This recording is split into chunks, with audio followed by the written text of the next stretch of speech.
Pot of stew that I cooked last week, a lot of you suggested that I should try frying the tomato paste first before adding the fresh tomatoes. I also saw a lot of comments suggesting that I shouldn't add water while cooking my chicken, that it has its own water. We are also going to be doing that. In fact, we are going to be experimenting a lot.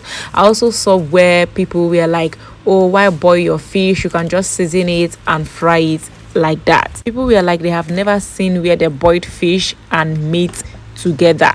The comments are a lot, and for real, the chicken produced its own water. I still went ahead to add the fresh tomatoes water that I sieved out to complete the cooking. Now it's time for us to fry the fish to also review it. Aroma coming out from the fish is really nice, and I am not going to be using a lot of spices for this stew because you people complained that I used too much spicy for the last pot of stew that I cooked. So if you notice, for the chicken I only added onion, knorr maggi, thyme and salt. I didn't even add any chicken spice. So it's one thing you should know about me, I can't cook without a music playing because cooking is a whole lot of stress and you really need something to motivate you. And guess the music I am dancing to before I give you a clue. Shaky bala bala.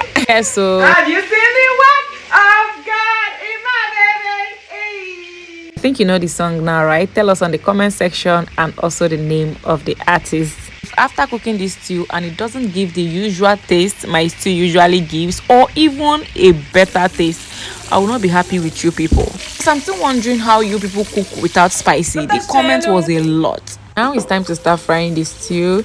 I put in my onion and I went in with my Sonia tin tomatoes. Something is still telling me in my mind that it is better to fry the fresh tomatoes first because the tin or the sachet ones are already processed. The fresh tomatoes needs the frying more. Because I love trying new recipe and also to know the best one, I just kept going. I didn't perceive any aroma while frying these as I used to when I fried the fresh tomatoes first. After the first set of water that comes out from your fresh tomatoes, this is the second one that is not usable. You just have to throw it away because it's just ordinary water. So I added it and started frying. It was looking good. I was just looking for a little fault here and there, but it is turning out fine. After frying it for some time, I added my chicken, stirred it together, and then I went in with half Gino curry. This pot of stew is supposed to contain like 3 of this Gino curry. I said let me not use too much spicy so because of the keypad warriors. And I added the stock waters and then covered it up to cook. And I added both the chicken knorr and the ordinary knorr. Then I added onga stew.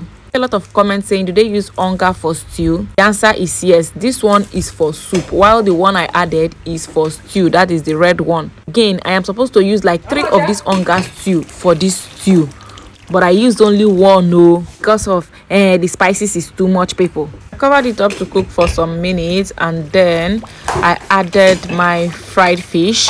But there is this aroma I am yet to perceive because I usually boil my fish together with my chicken or beef, which makes the stock have a nicer taste and scent. I decided to add more ginger and garlic because I was thinking that maybe my brother did not add it while blending it, but he later told me that he did though. Okay, the stew is now ready and it looks so delicious and beautiful in the eyes, but I must tell you that this stew is very tasteless. I prefer frying my fresh tomatoes first and adding enough of spices.